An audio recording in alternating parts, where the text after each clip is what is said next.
इस समय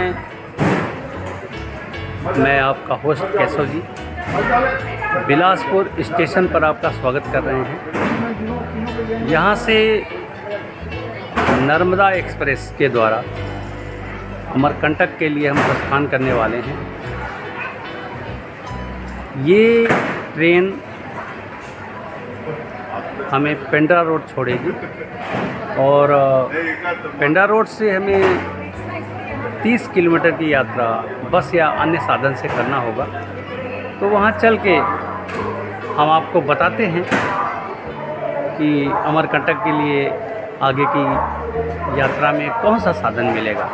तो पेंड्रा रोड स्टेशन चलकर फिर हम आपको ज्वाइन करते हैं और बीच के साइड से हम आपको अगर अच्छे हुए बेशक दिखाएंगे ट्रेन में बैठकर। अभी हमने बताया कि रास्ते का सीन यदि अच्छा हुआ तो वो भी हम आपको दिखाने का प्रयास करेंगे। ये देखिए, ये बिलासपुर और पेंड्रा रोड के बीच का ये सीन है। सामने ये विंध्य पर्वत और साथ में उसकी तलहटी में ये जंगल जैसा माहौल, बड़े पेड़, कुछ छोटे पेड़, कुछ झाड़ियाँ भी हैं जिन्हें वर्षा के जल का इंतज़ार है। जबलपुर नियरेस्ट हवाई अड्डा और रेल हेड पर भी और बाई रोड भी 245 किलोमीटर की दूरी पर है। बिलासपुर, अनूपपुर और शहडोल क्रमशः 125 kilometre, Anuppur 75 kilometre, Shahdol 100 kilometre की दूरी पर है। आप इन तीनों जगहों पर जाकर अमरकंटक की यात्रा कर सकते हैं बाई रोड। अमरकंटक अनूपपुर जो मध्य प्रदेश का एक ज़िला है, वहाँ का ये टाउन एरिया है। आप देख रहे होंगे एक एक छोटे छोटे स्टेशन हमारी ट्रेन दिखाते हुए आपको आगे बढ़ रही है। अमरकंटक समुद्र तल से 1048 मीटर की ऊंचाई पर है। एक और खासियत बताता हूं मैं, अमरकंटक अपने आप में मध्य प्रदेश का हिल स्टेशन है। यदि आप ये सोच रहे होंगे कि सिंपल हम हाफ शर्ट में चले जाएंगे और वहाँ रह लेंगे, तो भाई शाम होते ही आपको वूलन या गर्म कपड़े की आवश्यकता महसूस होने लगेगी। दिन में तो आप कैसे भी रह लेंगे। तो इस बात का विशेष ध्यान रखिए कि जब भी आप वहाँ जाएं तो 1-2 गर्म कपड़े ज़रूर साथ में रखें। इतिहास खुद को स्वयं को सुनाता है। हर इमारत, हर पत्थर के उद्गम की शुरुआती कहानी है जो उसकी मौजूदगी में रहती है। इतिहास अपने साथ कई चीज़ों को जोड़कर और साथ साथ चलती रहती है। जब आप अमरकंटक के सफ़र पर निकलते हैं तो बीच में हरे भरे घने पेड़ आपका मन मोह लेंगे। ठंडी हवाएं आपके चेहरे को छू कर गुजरेंगी तो कुछ अलग सा एहसास आपको होगा। ये सारी बातें करते करते धीरे धीरे हमारा सफ़र पूरा हो रहा है। आपको मैं बताना चाहूँगा कि सूर्यवंशी शासक मांधाता ने अमरकंटक बसाया है। यहाँ के मंदिर की वास्तुकला चेदी और विदर्भ वंश के काल की है। तो चलिए, ये बात करते करते हम पेंड्रा रोड पहुँच गए। तो इस समय आप पेंड्रा रोड स्टेशन को देख रहे हैं। स्टेशन के बाहर निकलते ही हमने जब पता किया तो वहाँ पर 2 सरकारी बस, एक 9 बजे और एक 11 बजे पेंड्रा रोड बस स्टेशन से जाती है।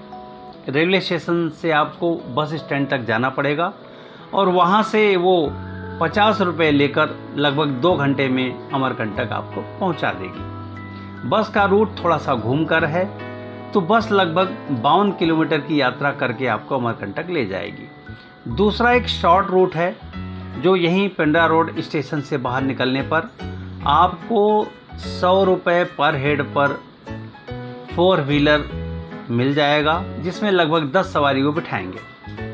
तो हमने भी यही उचित समझा कि चलिए 10 सवारी इनका पूरा हो जाएगा तो हम अमरकंटक के लिए आगे बढ़ेंगे।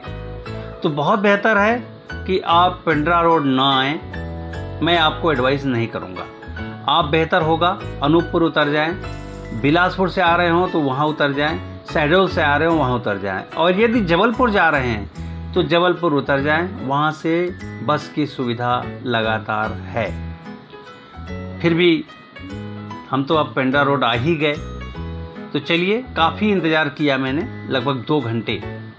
उसके बाद एक 4 व्हीलर जैसे तैसे करके 8 सवारी उसको मिली, और उन 8 सवारी को लेकर जब वो आगे बढ़ा तो 1-2 सवारी रास्ते में मिल गई, उसका 10 का क्राइटेरिया पूरा हो गया। तो चलिए जैसे ही हम अमरकंटक पहुँचे तो अमरकंटक की कहानी वहाँ पहुँच के आपको मैं सुनाने का प्रयास पूरा करूँगा। तो आइए अमरकंटक चलते हैं। माँ नर्मदा के धाम अमरकंटक में मैं केशव जी आप सभी का हार्दिक स्वागत कर रहे हैं। और मंदिर सामने है, अंदर चलकर हम आपको दिखाते भी हैं और बताते भी हैं कि मंदिर में क्या क्या है।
नर्मदा माँ के उद्गम स्थल पर मैंने जो बोला अभी, तो वहाँ से थोड़ा समय पीछे आया। हमने कहा कम से कम नर्मदा जी के घाट को आपको दिखाया जाए। तो इस समय मैं नर्मदा तट पर राम घाट पर हूँ, और अभी आपने जो भजन सुना वो राम घाट पर वहाँ के श्रद्धालु कुछ बाहर के आए थे जो बड़ा अच्छा भजन कर रहे थे, अपनी भाषा में कर रहे थे। तो वो भजन मैंने आपको दिखाने का प्रयास किया। सामने ये राम घाट है। राम घाट में आप देखें कि ये दोनों तरफ जैसे ही नर्मदा जी आगे बढ़ती हैं, नर्मदा जी का उद्गम एक कुंड के रूप में हुआ है, और कुंड से उनका जल जब आगे बढ़ता है फिर वो रिवर का रूप जब लेती हैं, तो नदी के दोनों किनारों पर यहाँ पर घाट का निर्माण किया गया है। यहाँ घाट बने हैं। श्रद्धालु आपको इन घाटों के दोनों तरफ माँ का ध्यान लगाते हुए, अपने इष्ट का ध्यान लगाते हुए, और इस तरह से माँ नर्मदा के अमृत तुल्य जल का आचमन करते हुए, उसमें नहाते हुए, डुबकी लगाते हुए आपको भक्तगण दिख जाएंगे। ये सब देखते देखते कब माँ नर्मदा का उद्गम स्थल सामने आ गया। अब मेरा प्रयास यही है कि चलिए जल्दी से जल्दी माँ नर्मदा के उद्गम स्थल तक आपको ले चलें, और वहाँ के जो भी मंदिर और उद्गम स्थल और कुंड जो कुछ भी अंदर दिखता है हम आपको दिखाने का पूरा प्रयास करते हैं। जैसे ही मंदिर में हम अंदर आए फिर हम क्या देखते हैं, वहाँ भी कम से कम 100-150 लोगों का एक झुंड माँ का भजन कर रहा है।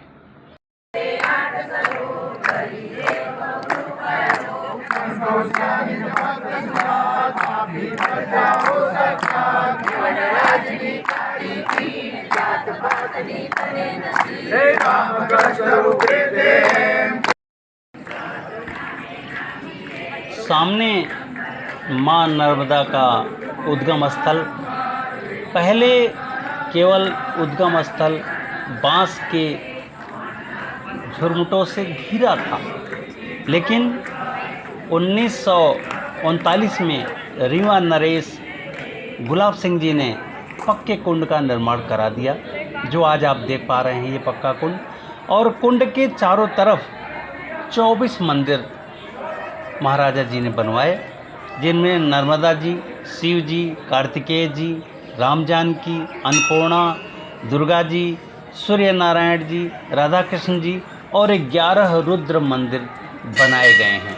तो चलिए एक एक करके आप देखते जाइए। ये सब बह गिरा है माई। अच्छा, तनिक कोप मरे। अच्छा, कोप में आ गई। हाँ, फिर माई की उद्गम भोलेनाथ शांति करी। हाँ हाँ, भोलेनाथ शंकर भगवान शांति किए इनको। हाँ, शंकर भगवान शांति किए 11 ऋतु महाराज। अच्छा, तो ये मंदिर पहले भोलेनाथ है। अच्छा, माई नीचे बैठी है, ये हाँ। मंदिर तो ऊपर आ बनी है। हाँ हाँ, इसके अंदर 12 फुट में मंदिर उनकर बनी है। अच्छा, तवा जो है 5 ठे लगे हैं सोने के, ढाका के लाने माई को। अच्छा। राहत में। हाँ हाँ, और माई बोली कि मेरे को वो चाहिए, नर्मदा जयंती हमारा मनावा जाए। हाँ हाँ, और इसलिए बैसाख में गंगा सप्तमी मनावा जाए। अच्छा, तो गंगा मैया हमारा दर्शन करने आए, सब देवी देवता। अच्छा, अच्छा, हाँ। सब फिर भोलेनाथ मान गए। मान गए। तो ये तब ये मतलब फिर शादी भाई की नहीं उनकी? आए? सोनभद्र से शादी हुई कि नहीं हुई? नहीं हुई, फिर शादी नहीं हुई ना। हाँ, तो नर्मदा मैया का बिना ब्याहे रह गई? ब्याही हैं, तभी तो श्रेष्ठ नर्मदा जी हैं। अच्छा अच्छा, नर्मदा जी चलिए। श्रेष्ठ हैं। कुंड के चारों तरफ मंदिर ही मंदिर है, जिसकी संख्या 24 है। राम दरबार आपके सामने है, राम लक्ष्मण जानकी। इसके बाद हम आगे बढ़ते हैं धीरे धीरे। ये सारे मंदिर, ये शिव परिवार है पूरा पूरा। आप देखें नंदी बाबा, अंदर में शंकर पार्वती, बीच में गणेश हैं शंकर जी के हाथ में, और ये पूरा का पूरा कुंड आपको दिखाई दे रहा है।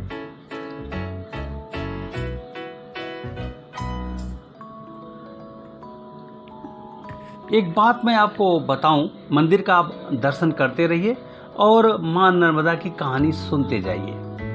माँ नर्मदा पृथ्वी लोक पर हमेशा से रही हैं। गंगा का अवतरण बहुत बाद में हुआ है। मानधाता राम जी के काफी पहले थे और इस अमरकंटक को उन्होंने बसाया था। तो इसी से आप समझ लीजिए कि मानधाता जी के आगे के कुल में लगातार आते आते आते आते कई पीढ़ियों के बाद भगीरथ जी आए। तो भगीरथ जी के आने के साथ ही गंगा का अवतरण हुआ, जो आज बहुत ही पवित्र माना जाता है। लेकिन उससे पहले माता नर्मदा जी की जो गणना है हमारे भारत देश में, गंगा से पहले आप थीं, गंगा के आने के बाद भी आपका महत्ता कम नहीं हुआ और आसपास के लोगों में माँ नर्मदा के लिए असीम श्रद्धा है। एक चीज़ और बताऊं मैं कि माँ नर्मदा का पैदल परिक्रमा 3 साल 3 महीने 19 दिन में किया जाता है, जिसको एक किनारे से जाते जाते जाते जाते और अरब सागर से फिर वापसी करते हुए और फिर इसी जगह अमरकंटक आके वो यात्रा समाप्त होती है। और रास्ते में माँ नर्मदा के किनारे जितने भी मंदिर पड़ते हैं सब लोग दर्शन करते हुए पहुंचते हैं। तो इस तरह से ये सामने माँ नर्मदा जी हैं। बोलिए नर्मदा मात की जय।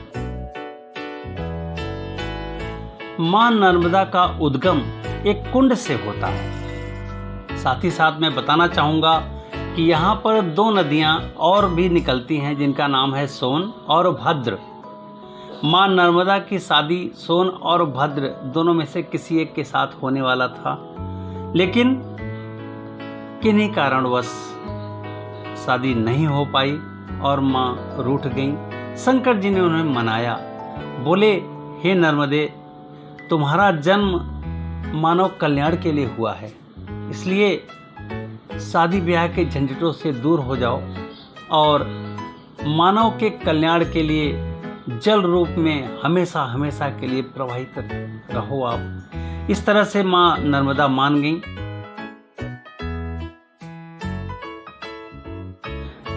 नर्मदा जी का उद्गम सतपुड़ा, विंध्य और मैकाल पहाड़ियों के बीच से होता है। नर्मदा जी मध्य प्रदेश गुजरात होते हुए 320 किलोमीटर का सफर तय करते हुए अरब सागर में जाकर समाहित होती हैं। तो बोलिए माँ नर्मदे की जय।